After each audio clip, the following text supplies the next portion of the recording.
let me say this. The fruit of the Spirit, one of the greatest fruits of the Spirit, is the gift of love. It's a gift of love. We want to ask you, please don't walk down the middle aisle. Please do not walk down the middle aisle.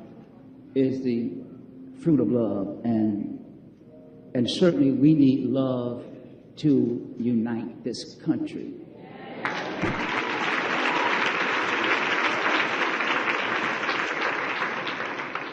Mr. Trump came to the Impact Television Network after being invited to many, many other networks to see and to hear and let the African American community hear what his heart is, what he wants to say. Now, this is his, first of all, let's say that this is his first African American church he's been in, y'all. Hey.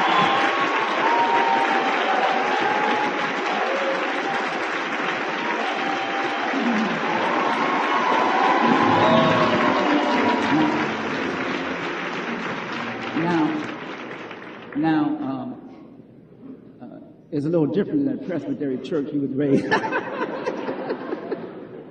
But I want to say this. Mr. Trump, in his investigation of wanting to go and fellowship with African Americans, he asked around the country where he should go, and they said, well, Impact has to reach, and also Bishop Jackson is fair. And I want to be able to sit down with African Americans, not only here, but all over this country. But this country must be united. And originally it was stated that Mr. Trump would not have any words to say but a greeting. But Mr. Trump came prepared to say a greeting in a few words that he wants to say. Coming to Detroit, he feels like that it is important that he just don't sit down. And so, yes, he just don't sit down, that he wants to come and to just say a few words. And we said to him, now, I want all the press and everybody to know, it was not scheduled to be that. He was going to come in and sit down and have service after the interview, and then he has to go and do his other business in the city of Detroit. But since Mr. Trump, a man wants to say a few words, we're going to allow him. Will we bring the podium out, please, while y'all sitting there? We want to ask you.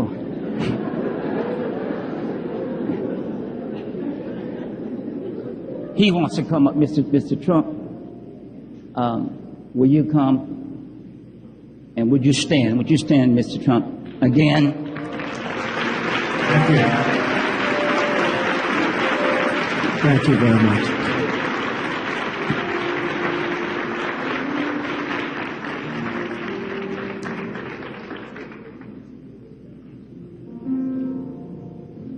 Thank you. That's so nice. Thank you. Thank you, sir. Thank you, sir.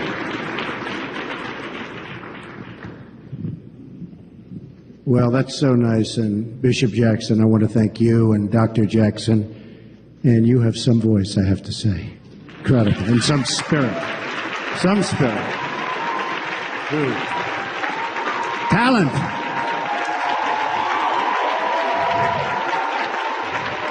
Thank you.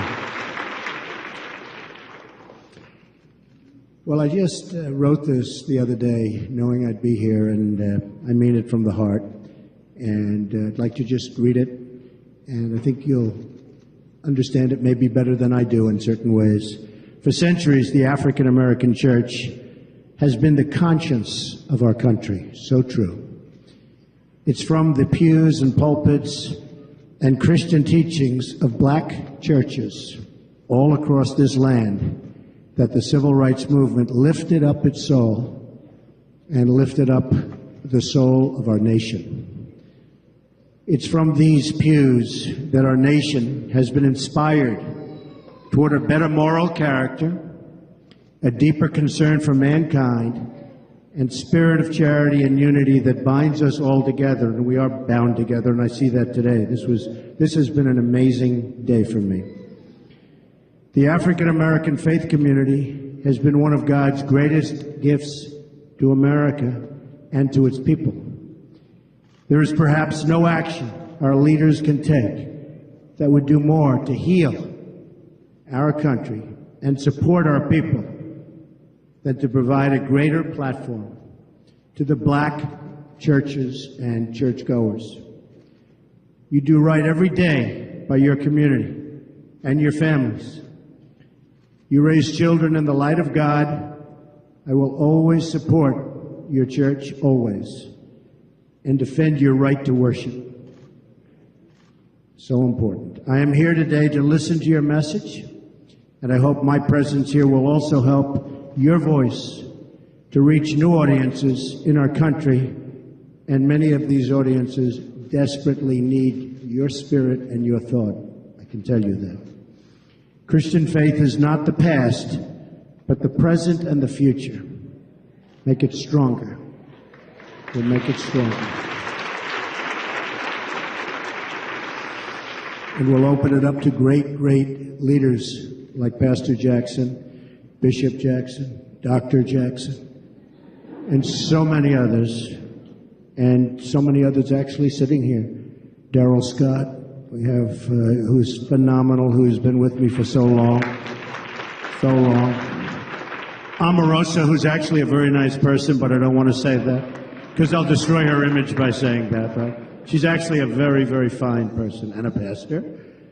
And I just want to thank all of the folks. And there is somebody that's been very special to me, Dr. Ben Carson, who's been, stand up, Ben. Come here. Come here. This is a great man and a great guy.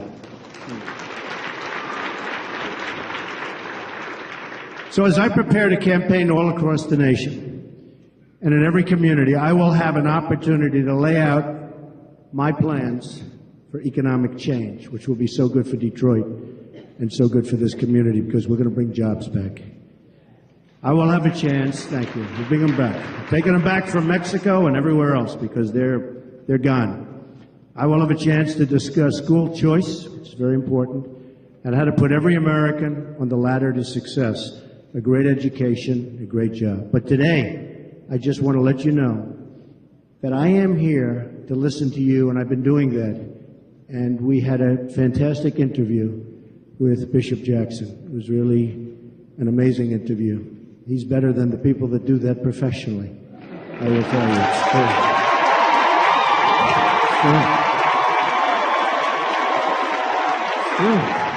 He's better.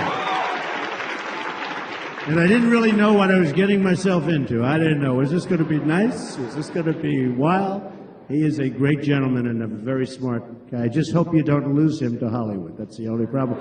And especially Dr. Jackson. She may be gone. Hollywood is calling. Look at all those television cameras back. Now look at all the television cameras. I'm sorry to do that to you, Bishop, because, one of those things, right? Our nation is too divided. We talk past each other, not to each other, and those who seek office do not do enough to step into the community and learn what is going on. They don't know. They have no clue. I'm here today to learn so that we can together remedy injustice in any form, and so that we can also remedy economics so that the African American community can benefit economically through jobs and income and so many other different ways. Our political system has failed the people and works only to enrich itself. I want to reform that system so that it works for you, everybody in this room. I believe true reform can only come from outside the system. I really mean that. Being a businessman is much different than being a politician, because I understand what's happening. And we are going outside of the establishment. Becoming the nominee of the party of Abraham Lincoln. A lot of people don't realize that Abraham Lincoln the great Abraham Lincoln, was a Republican, has been the greatest honor of my life. It is on his legacy that I hope to build the future of the party, but more important, the future of the country and the community. I believe we need a civil rights agenda for our time, one that ensures the rights to a great education, so important, and the right to live in safety and in peace, and to have a really, really great job, a good paying job, and one that you love to go to every morning. And that can happen. We need to bring our companies back. It also means the right to have a government that protects our workers and fights, really fights, for our jobs. I want to help you build and rebuild Detroit, and we can do that, especially with people like Bishop Jackson and Dr. Jackson. I mean that. It's been an amazing experience. It's been an amazing experience. Good. Nothing is more sad than when we sideline young black men with unfulfilled potential, tremendous potential. I met some people this morning that were incredible people, and they're looking for jobs. These are incredible people, young people. Our whole country loses out when we're unable to harness the brilliance and the energy of these folks. We're one nation, and when anyone hurts, we all hurt together, and that's so true. So true. We're all brothers and sisters, and we're all created by the same God. We must love each other and support each other, and we are in this all together, all together. I fully understand that the African American community has suffered from discrimination and that there are many wrongs that must still be made right. They will be made right. I want to make America prosperous for everyone. I want to make this city the economic envy of the world. We can do that. We can do that again. Factories everywhere, new roads and bridges, new schools, especially schools, and new hope. I have been so greatly blessed, and in so many ways, with no greater blessing than my family. I've had a great family. Nothing would make me happier and more fulfilled than to use what I have learned in business and in traveling all over the world. I've sort of seen a lot. To bring the wealth and prosperity and opportunity to those who have not had these opportunities before, and that's many, many people in Detroit. When I see wages falling, people out of work, I know the hardships this inflicts, and I am determined to do something about it. I will do something about it. I do get things done, I will tell you. Some people have strengths, that's one of my, I get things done. I'm going to get things done for you. Please know this, for any who are hurting, things are going to turn around. Tomorrow will be better, it'll be much better. The pastor and I were talking about riding up the street, and we see all those closed stores and people sitting down on the sidewalk and no jobs and no activity. We'll get it turned around. We'll get it turned around, Pastor. Believe me. We're going to win again as a country, and we're going to win again for all of our people. I want to work with you to renew the bonds of trust between citizens and the bonds of faith that make our nation strong. America has been lifted out of many of its most difficult hours through the miracle of faith and through people like Bishop Jackson and Dr. Jackson. So important. People have no idea how important they are. Now, in these hard times for our country, let us turn again to our Christian heritage to lift up the soul of our nation. I am so deeply grateful to be here today, and it is my prayer that America of tomorrow, and I mean that the America of tomorrow will be one of unity, togetherness, and peace. And perhaps we can add the word prosperity. Okay, prosperity. I'd like to conclude with a passage from 1 John chapter 4.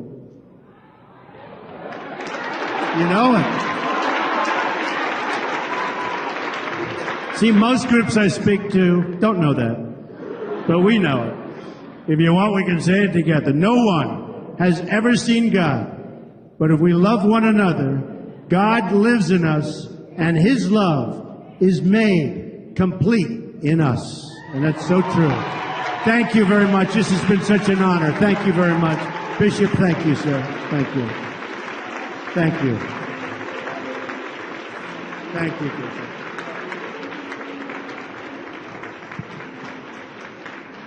So he has another title now.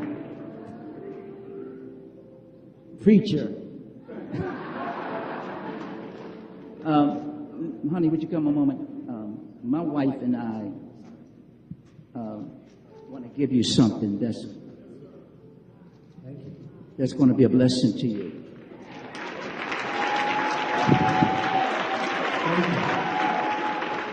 This is a prayer shawl straight from Israel.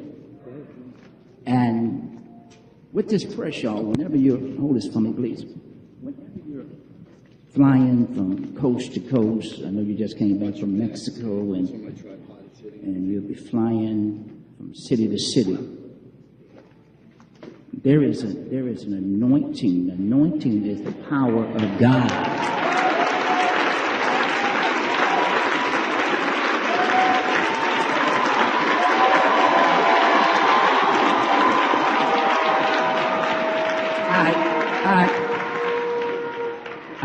When the woman who had the issue of blood said that I can only touch the hem of Jesus' garment, I was made whole. Nothing else could help her but the power of God.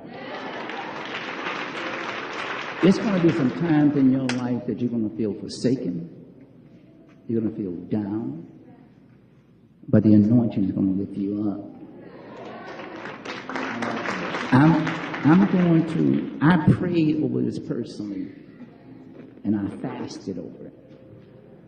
And I want to just put this on your mind.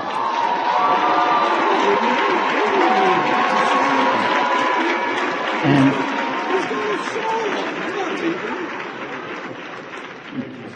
this is the Jewish Heritage Study Bible.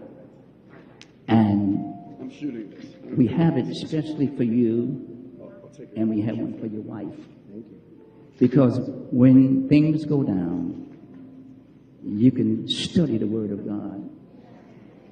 When things seem like it's almost impossible, you will read Mark 9:23, if thou canst believe.